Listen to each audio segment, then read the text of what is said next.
हरे कृष्णा। सच्चा सुख धन से नहीं बल्कि सत्य बुद्धि और संतोष से मिलता है।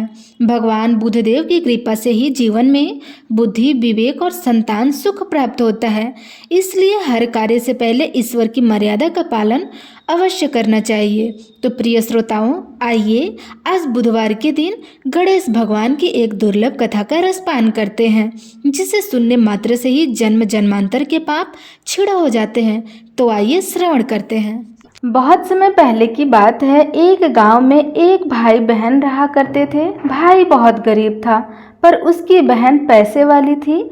जब बहन के ननद का विवाह हुआ तब बहन ने ना तो अपने भाई को विवाह में आने का निमंत्रण दिया, ना ही कोई चिट्ठी भेजी।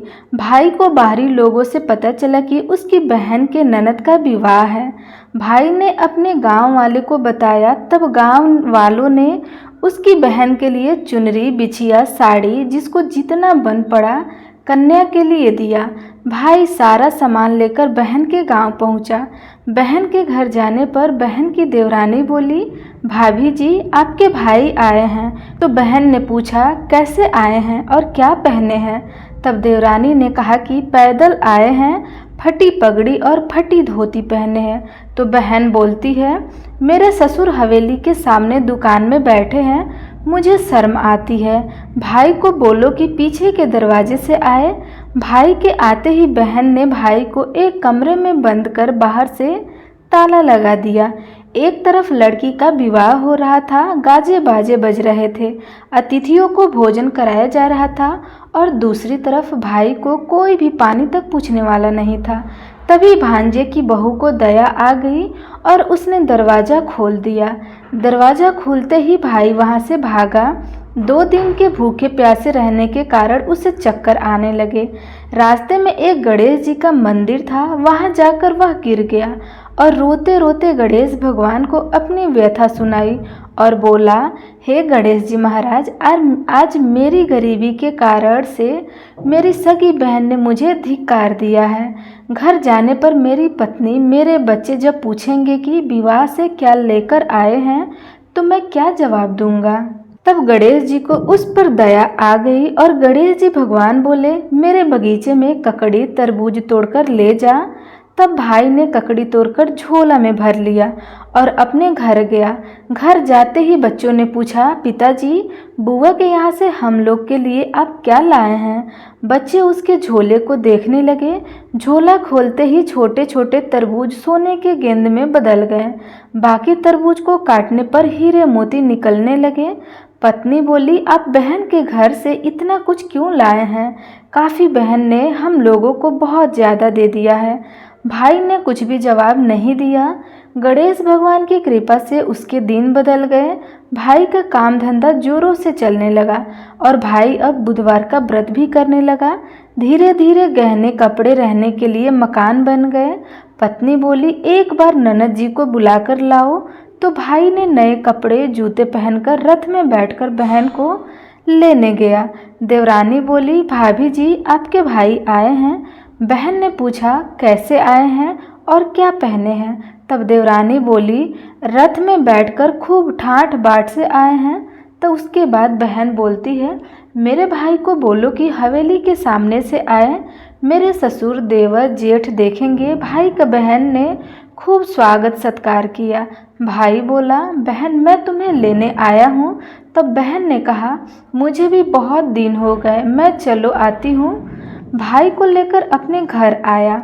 भाई और उसकी पत्नी ने बहन का खूब आदर सत्कार किया। भाई बहन को लेकर अपने घर आया। भाई और उसकी पत्नी ने बहन का खूब आदर सत्कार किया। खूब मेहमानी हुई। जो चीज़ें मांगी सब बनवाकर उसे दे दिया। बहन बोली, भाई, मुझे एक जोड़ी जूतियाँ चाहिए। तब भाई ने मोची को बुलवाया और कहा, मेरी बहन के लिए ऐसी जूती बनाओ जो मुझसे बोले। तब मोची ने कहा, उसमें कुछ समय लग जाएगा। तो भाई ने कहा, कोई बात नहीं है, मैं इंतज़ार कर लूँगा। बहन को बहुत सारा धन देकर अब भाई ने उसे विदा कर दिया और अभी तक वह जूती नहीं आई थी। बहन रवाना होने लगी, तभी मोची जूतियाँ लेकर आया। बहन की जूती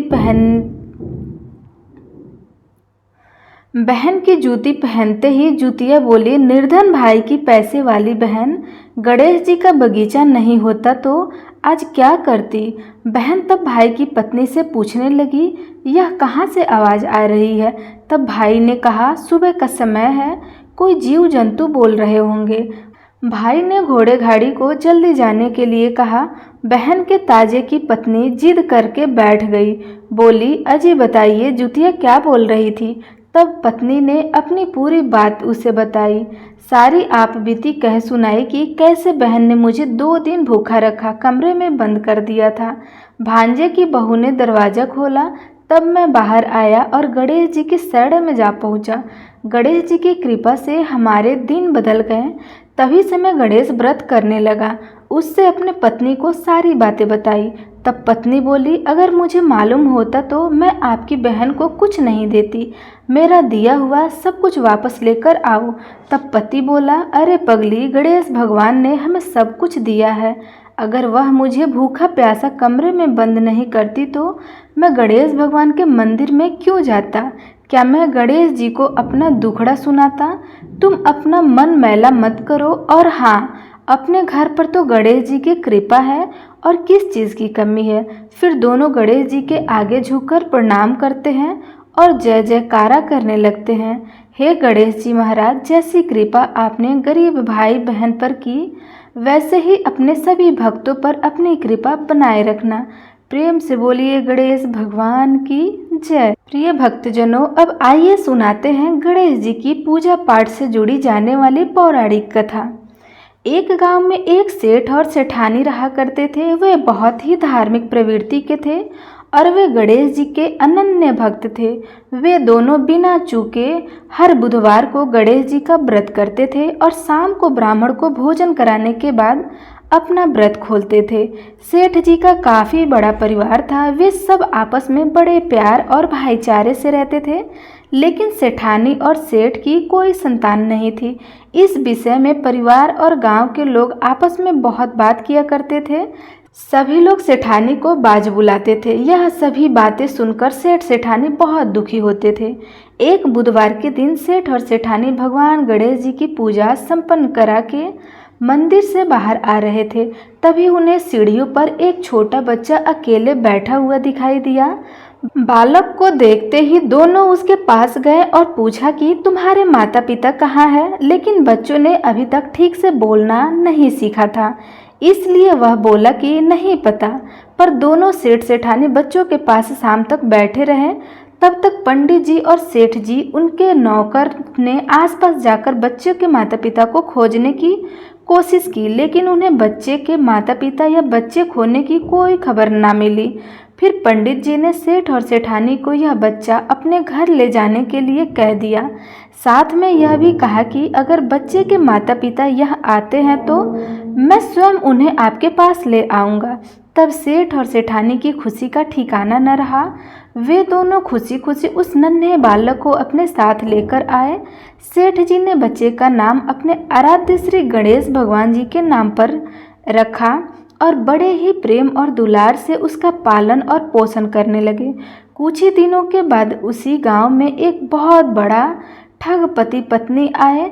उनका इरादा गांव के सबसे अमीर आदमी को ठगने का था। वे दोनों ठग गणेश मंदिर की सीढ़ियों पर बैठकर सोच विचार कर रहे थे। तभी वहां पर पंडित जी आ गए और गांव में अनजान लोगों को देखते ही उन्होंने पूछा, क्या आपका बच्चा खो गया है। दोनों चोरी चाकरी के लिए बहाना ढूंढ रहे थे, इसलिए उन दोनों ने तुरंत ही हाँ कह दिया। तब पंडित जी ने कहा कि देखिए, चिंता की कोई बात नहीं है, आपका बच्चा एक सेठ जी के घर पर पल रहा है। पंडित जी उन दोनों ठग से सेठ जी के घर ले आए और कहा, सेठ जी, गणेश के माता पिता आ गए हैं। यह खबर सुनकर सेठ और सेठानी बहुत दुखी हुए। सेठ इन दोनों पति और पत्नी को एक रात के लिए अपने अतिथि गृह में ठहराया। अब वह दोनों ठग सिर्फ मौके की फिरार में थे। फिर उसी रात सभी लोगों के सो जाने के बाद वे दोनों ठग एक एक करके सभी कमरों की तलाशी करने लगे। फिर वे दोनों तिजोरी वाले कमरे में पहुंच गए। छानबीन के वक्त होने वाली छोटी मोटी आवाज़ें से सेठ जी का एक नौकर जग गया और आवाज़ की दिशा में तिजोरी वाले कमरे में नज़दीक आ गया। उसने चुपके से अंदर जब झांक कर देखा तो दोनों ही मेहमान कीमती सामान चुरा रहे थे। नौकर ने यह देखते ही धीरे से उस कमरे की बाहर की कुंडी लगा दी और जोर जोर से चोर चोर बुलाकर पूरे घर में हल्ला मचा दिया। शोरगुल की आवाज़ सुनते ही घर के सभी लोग इकट्ठा हो गए। तब सेठ जी ने उन दोनों चोर पति पत्नी को कमरे से बाहर निकाला और सुबह ही पंचायत में हाजिर कर दिया। सेठ जी ने सरपंच जी को पूरा मसला बताया और कहा कि हे सरपंच जी, यह दोनों तो चोर है। अब हम पुत्र गणेश को इन दोनों को नहीं देंगे। लेकिन वे दोनों ठग पति पत्नी अपनी जिद पर अड़े रहे और बच्चे को ले जाने की जिद करने लगे। सरपंच जी ने इस गंभीर समस्या का एक तोड़ निकाला।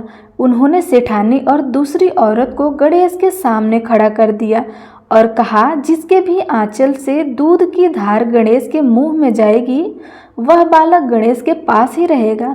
फिर दोनों अपने अपने आंचल मुंह के सामने फैलाकर खड़ी हो गई। सेठानी जी मन ही मन भगवान गणेश के नाम जप कर रही थी। देखते ही देखते गणेश भगवान की कृपा से सेठानी के आंचल से दूध की एक धार गणेश के मुंह में गिरी और इस तरह बालक गणेश और सेठानी के साथ हमेशा के लिए रहने लगा। और उन दोनों ठग पति पत्नी को राजा के सिपाहियों ने गिरफ्तार कर लिया और उन्हें कैद खाने में डलवा दिया। इस तरह निसंतान सेठ और सेठानी को भगवान श्री गणेश की कृपा से एक पुत्र की प्राप्ति हुई। तो प्रेम से बोलिए गणेश भगवान की जय। प्रिय भक्तजनों, आइए अब सुनते हैं गणेश जी महाराज की विवाह की कथा। एक बार देवी तुलसी विवाह हेतु वर ढूंढने के लिए तीर्थ यात्रा पर निकली थी और ढूंढते ढूंढते वह गंगा किनारे पहुंच गई। उस समय गणेश भगवान गंगा किनारे तप कर रहे थे। उन्हें देखते ही देवी तुलसी उन पर मोहित हो गई और उनके मन में गणेश भगवान से विवाह करने की इच्छा उत्पन्न हुई। फिर देवी तुलसी ने गणेश जी के पास जाकर उनका ध्यान भंग कर दिया। आंखें खोलने के बाद गणेश भगवान के सामने देवी तुलसी खड़ी थी, लेकिन सामने एक स्त्री। इसलिए अपने क्रोध को नियंत्रण में रखकर गणेश भगवान ने पूछा, आप कौन हैं और हे देवी, आपने मेरा ध्यान भंग क्यों किया है? इसका क्या कारण है? तो जवाब में देवी तुलसी ने अपने परिचय के साथ गणेश जी से विवाह की बात कर ली। उत्तर में गणेश भगवान जी बोले, हे देवी, मैं ब्रह्मचारी हूँ, इस वजह से मैं विवाह नहीं कर सकता। अपने विवाह प्रस्ताव के लिए ना सुनने के बाद देवी तुलसी क्रोधित हो गई। उन्होंने गणेश जी को श्राप दिया कि उनका ब्रह्मचर्य टूटेगा और उनके 2 विवाह होंगे। इस बात पर गणेश भगवान भयंकर क्रोधित हो उठे, क्योंकि एक तो वह स्त्री है, इसलिए ध्यान भंग करने पर श्री गणेश जी ने कुछ नहीं कहा और इतनी विनम्रता के साथ करने पर भी उन्हें श्राप नहीं दिया।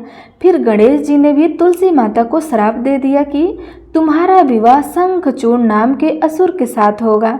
एक देवी होकर भी उनका विवाह एक राक्षस से होगा। यह जानकर देवी तुलसी विचलित हो गई और विनायक जी से इस कठोर श्राप से मुक्ति दिलाने की क्षमा याचना करने लगी। फिर गणेश जी को तुलसी देवी पर दया आ गई। तब गणेश जी बोले, मेरा श्राप तो बदल नहीं सकता, वह तो सच होकर ही रहेगा।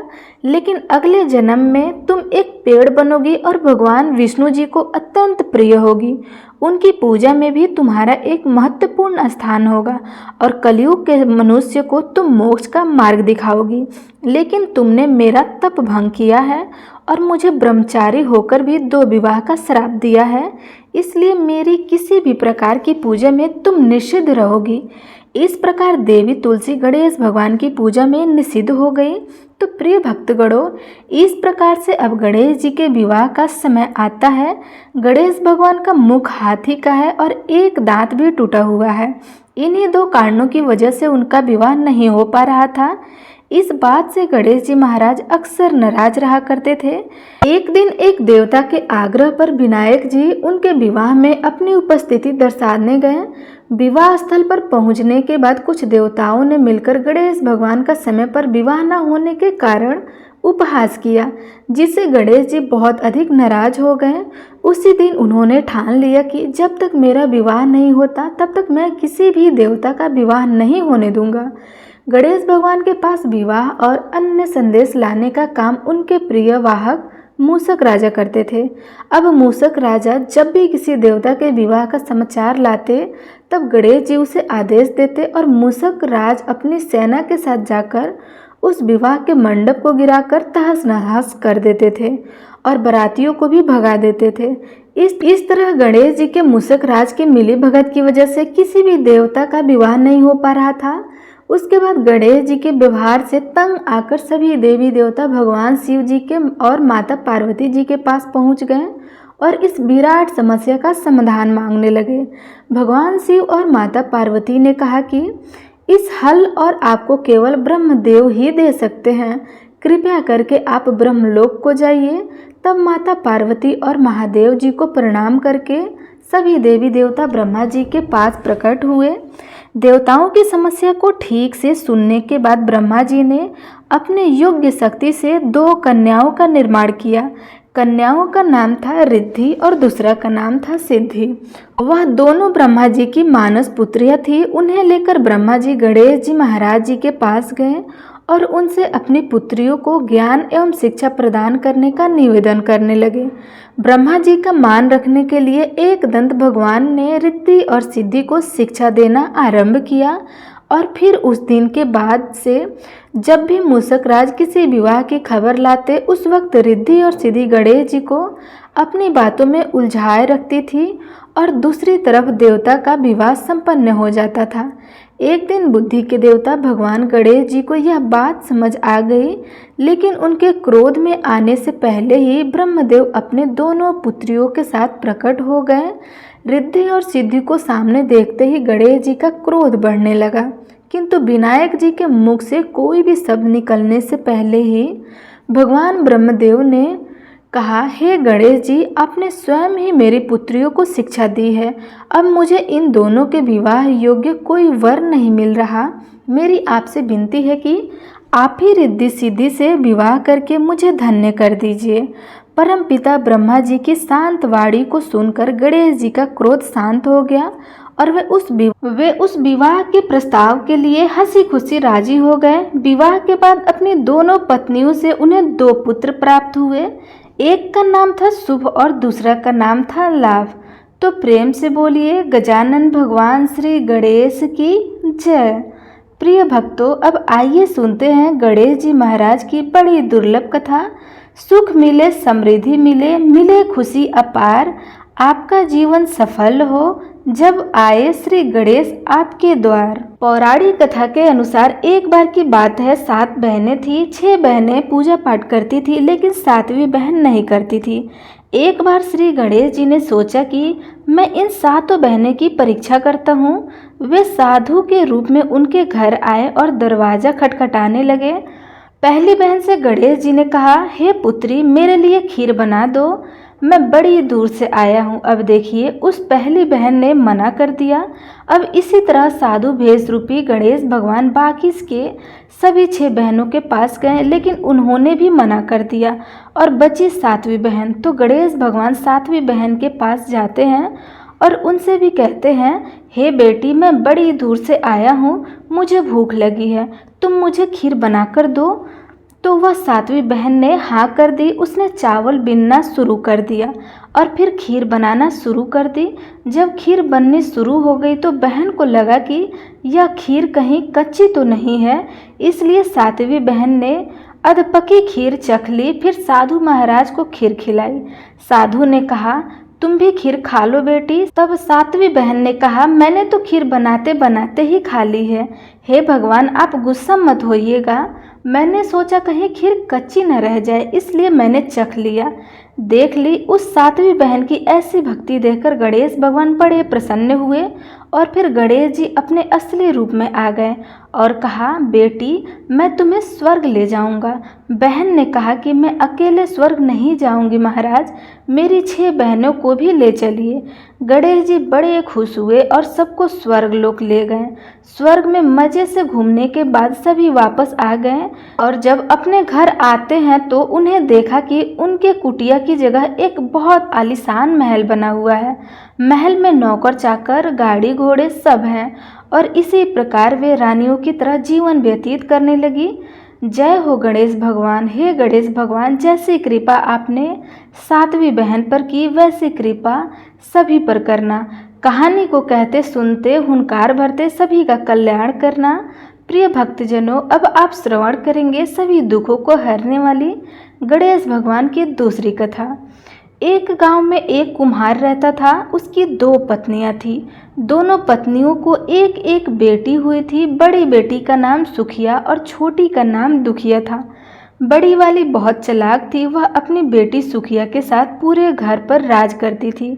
इधर छोटी वाली अपनी बेटी दुखिया के साथ घर का सारा काम किया करती थी। कुम्हार भी इन दिनों पर कोई विशेष ध्यान नहीं देता था। अब देखिए, धीरे धीरे समय व्यतीत होता गया। एक दिन की बात है, कुम्हार की तबीयत बहुत खराब हो गई और उसने दुखिया को बुलाया और धीरे से एक गणेश जी की मूर्ति अपने बेटी को थमा दिया। गणेश भगवान की उस मूर्ति को उस कुम्हार ने अपने हाथों से बनाया था। कुम्हार ने कहा, बेटी, मेरे पास तुम्हें देने के लिए बस यह गणेश जी की मूर्ति है, सो मैं तुम्हें दे रहा हूँ।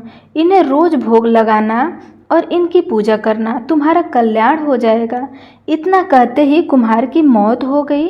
बड़ी वाली पत्नी ने चालाकी से सारी संपत्ति हड़प ली और छोटी वाली को घर से निकाल दिया। छोटी वाली बेटी अपनी दुखिया के साथ सूत काटकर कपड़े बुनकर बेचती और जो पैसा मिलता उससे वह अपना जीवन यापन करती थी। एक दिन की बात है, दुखिया की माँ ने अपने बेटी से कहा कि तुम रुई का ध्यान रखना, यह रुई सूख जाए तो घर में ले जाकर रख देना। उस समय दुखिया गणेश भगवान को भोग लगा रही थी। गणेश भगवान को भोग लगाकर वह रुई का ध्यान रखने लगी। तभी हवा का तेज झोंका आया और दुखिया के सारे रुई उड़ गए। दुखिया चिंतित हो गई कि अब माँ को क्या जवाब दूंगी। उसी समय गणेश भगवान प्रकट हो गए और दुखिया से कहा, हे बेटी, तुम्हें तुम्हारी रुई वापस मिल जाएंगी, तुम मेरे पीछे पीछे आओ। दुखिया गणेश जी के पीछे पीछे चल पड़ी। रास्ते में उसे एक गाय मिली।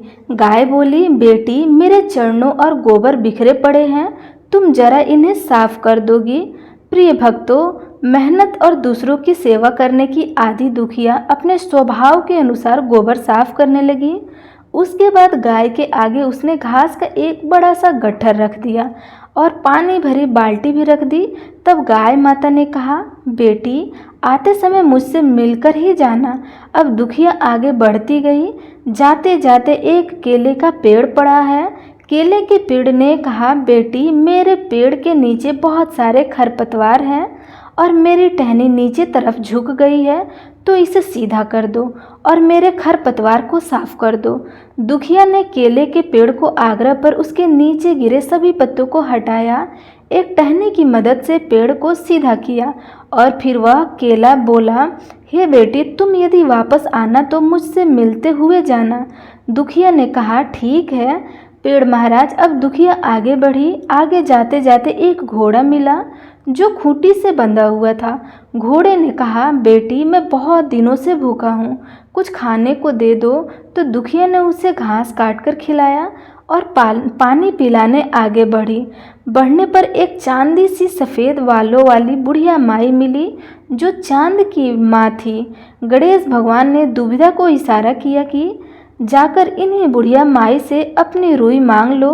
दुखिया ने बुढ़िया माई के चरण स्पर्श किए और अपनी रुई मांगी। बुढ़िया माई बोली, रुई मिलेगी, लेकिन अपने अंदर जाकर बालों में तेल लगाकर तालाब में नहा। इसके पश्चात नई साड़ी पहनकर खाना खाकर आज दुखिया बूढ़ी माई के घर के अंदर चली गई और बालों में तेल लगाकर जो ही उसने तालाब में डुबकी लगाई, चमत्कार हो गया। वह परी की तरह सुंदर बन गई। दूसरी डुबकी लगाई तो उसका शरीर गहनों से लद गया। तीसरी डुबकी लगाने की हिम्मत नहीं हुई। उसने कक्ष में आकर कीमती साड़ी ना पहनकर एक साधारण सी साड़ी पहनी। भोजन कक्ष में गई तो वहां रसोई घर में पकवान सजे हुए थे। सभी पकवान को छोड़कर दुखिया ने रोटी और सब्जी खाई और बुढ़िया के पास गई। बुढ़िया माई ने उसे उसका रुई वापस लौटा दिया और अपने पास रखे 2 डब्बों में से एक डब्बा उपहार स्वरूप दे दिया। ले जाने को कहा।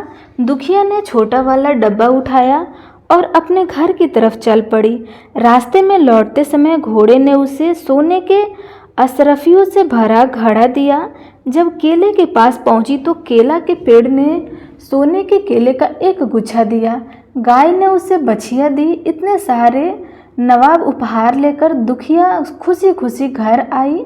दुखिया ने उपहार में मिला डब्बा खोला तो उसमें से दिव्य रूपी एक सुंदर सा राजकुमार प्रकट हुआ। उसने दुखिया से विवाह कर लिया। उसके दिन फिर गए और तीनों माँ बाप सुखी सुखी जीवन यापन करने लगे। अब देखिए, जब सुखिया की माँ ने यह सब देखा तो जल भुन गई। उसने भी छोटी की तरह रुई सुखाने को डाला। अब हवा चलती है तो रुई उड़ जाती है। बड़ी वाली ने अपने बेटी दुखिया को उसे रुई लाने को भेजा। रास्ते में गाय घोड़े केले ने जो विनती दुखिया से की थी वही विनती सुखिया से भी करने लगे। लेकिन सुखिया मुंह पिचका कर आगे चली गई और आगे जाते जाते चांदी सी बाल वाली एक बुढ़िया माई मिली। उस बुढ़िया माई से अपनी रुई ऐसे मांगे जैसे वह आदेश दे रही हो। बुढ़िया माई ने कहा, अरे बेटी, गुस्सा क्यों करती हो? मेरे घर के अंदर आओ और बालों में तेल लगाकर तालाब में डुबकी लगा लो और सुंदर वस्त्र पहनकर भोजन करके चली आना। अब क्या था, बुढ़िया माई के घर में सुखिया प्रवेश करती गई और बुढ़िया माई के कहे अनुसार वह बालों में तेल लगाती और पास में तालाब में डुबकी लगाने जाती। तो जैसे ही एक डुबकी लगाती है तो वह सोने चांदी हीरो मोती के आभूषणों से लद जाती है। इसके बाद जब दूसरी डुबकी लगाती है तो वह एक राक्षसी हो जाती है। यह देखकर सुखिया बहुत दुखी हुई। वह फिर बुढ़िया माई के घर गई और बहुत सारा सुंदर साड़ी पहनी और अच्छे अच्छे पकवान खाए और बुढ़िया माई के पास आकर अपनी रुई मांगने लगी। बुढ़िया माई ने कहा, बेटी, यह 2 डब्बे रखे हैं, एक छोटा है और एक बड़ा है। जो भी तुम्हें लेना है ले सकती हो। तब सुखिया ने लालचवश बड़ा वाला डब्बा उठा लिया और यह सारी चीज़ें लेकर सुखिया आगे बढ़ती गई और रास्ते में घोड़े के पास जाती तो घोड़े ने उसे एक लात मारी। जब केले के पास जाती तो उस केले ने उसे ऊपर छिलकों की वर्षा करा दी। गाय ने भी उसे सींग मारकर दूर फेंक दिया। रोती बिलखती सुखिया घर आई और माँ को सारी बातें बताती। अब जब रात होती है तो उसने रात में वह उपहार वाला डब्बा खोला। उसने सोचा उसमें सारे हीरे मोती ज्वारात होंगे, लेकिन उसमें एक बुढ़िया विशाल अजगर निकला। उस अजगर ने सुखिया को निगल लिया और उसकी माँ रोती बिलखती घर से निकलकर भाग आई। उसकी माँ का सब कुछ खत्म हो गया, कुछ भी शेष नहीं बचा।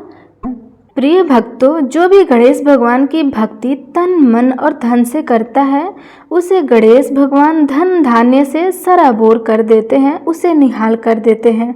और जो उनको भक्तों से ईर्ष्या करता है उनकी निंदा करते हैं, उसका सुखियों से जैसे ही हाल होता है। इसलिए गणेश भगवान की पूजा बड़े ही भक्ति भाव से करें और उनके भक्तों की निंदा कदापि ना करें। प्रेम से बोलिए गणेश भगवान की जय।